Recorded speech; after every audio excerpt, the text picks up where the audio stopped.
save this video if you ever plan on going to Tokyo, because the Edition in Tokyo is the best hotel I've ever stayed at. I mean, look at the aesthetics. The aesthetics was aestheticing.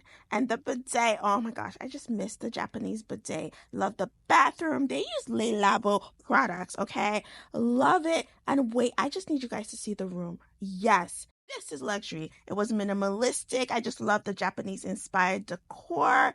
And let's get into the view. Like, being able to see the gorgeous city skyline from my room was chef's kiss. Like, I was just really, really loving this room. I was so happy to be here. The attention to detail, the amenities. I mean, they even had like a little matcha teapot. Loved it. Of course, the open mini bar. Always love that. It's not open. You gotta pay for things. But also love that they had robes. The robes were just like luxurious and soft.